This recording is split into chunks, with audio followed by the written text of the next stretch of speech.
.org. Just wanted to remind everyone you're watching Public Exposure right now from Seattle, from Ballard, with Captain Mark Schrader, Around the Americas. It's an incredible project. 13 months at sea starting May 31st, 2009. They're going to be back June 20th, right on the dot, right back here of 2010. And we're going to be following it all the way through 30 ports, including, Captain Schrader, Dutch Harbor, June 22nd. Dutch Harbor, June 22nd. Well, it'll be a leg, our first open sea leg across the Gulf of Alaska from Juneau to Dutch Harbor. That's our first big sea leg. We're looking forward to it. Dutch Harbor has a reputation. That's where, a lot of fishery things happen.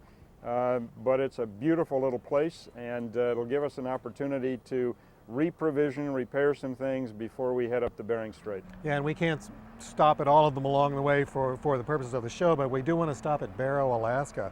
Barrow, a pretty cold place. Barrow's a pretty cold place, and we hope to be there around the 1st of July. Ice break up in Barrow so that you can transit for a vessel like this. Sometimes is as late as the 5th or 6th of July.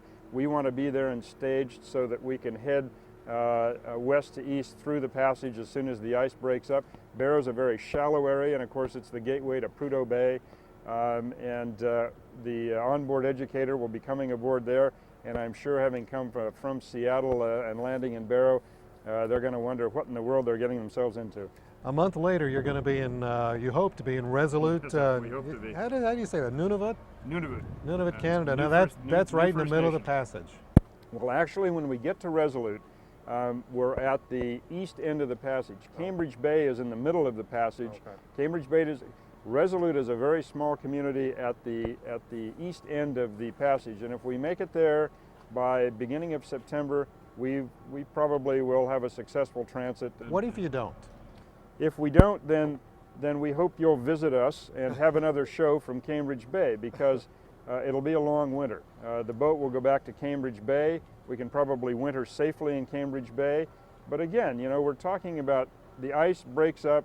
We have maybe 6 weeks to transit.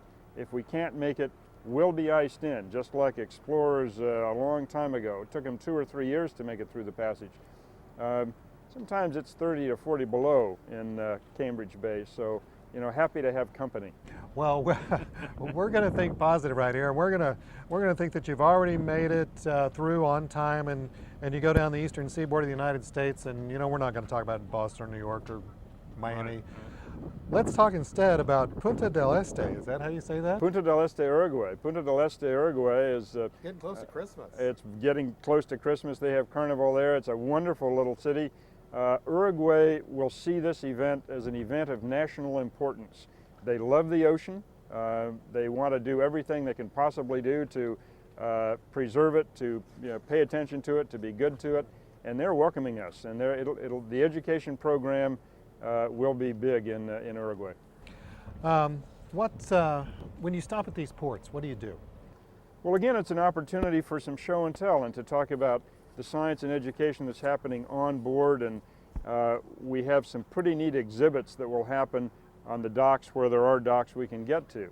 There's a tent that the Science Center has put together, their design team, that tells the story on the outside of the tent, what the voyage is about, and on the inside there'll be video from the recent legs of the trip, highlights, concerns, but it's really an opportunity to get local conservation groups together and talk to us about what their concerns are and give them a forum, and to hear about what we're doing, and perhaps in that exchange of information, good things will happen.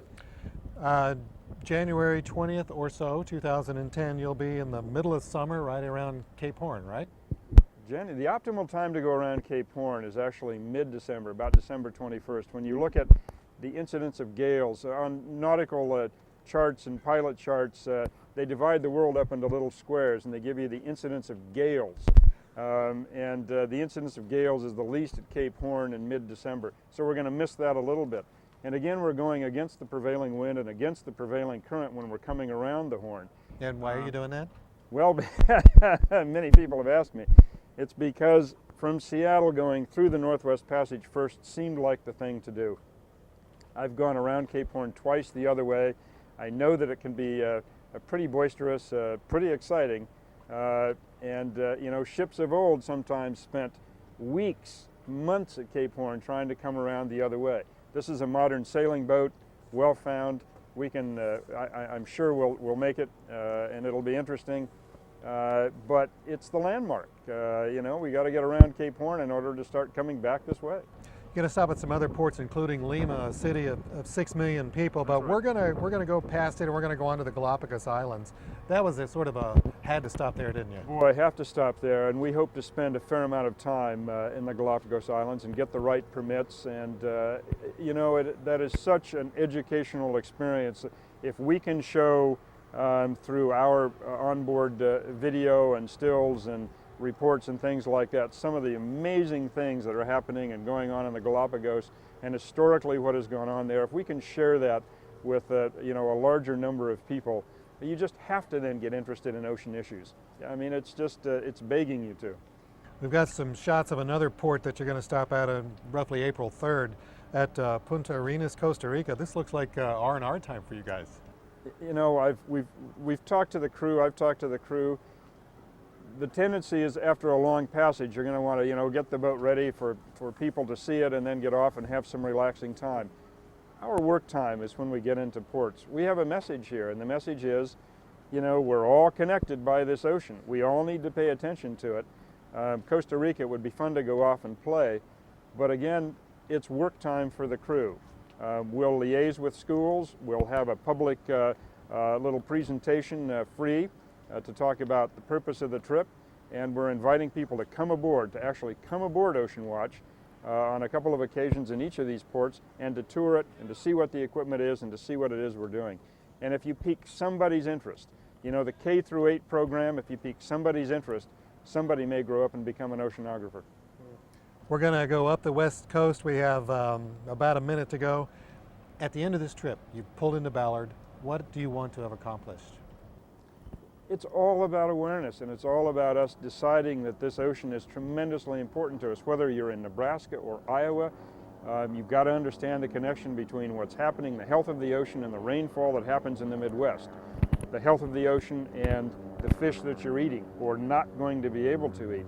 And when it comes right down to it, you need to understand the connection between the health of the ocean and our very life.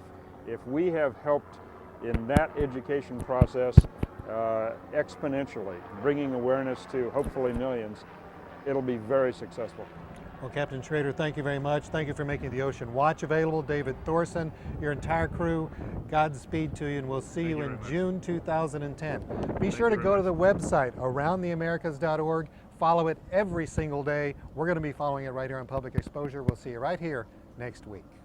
Thank you very much. Fantastic.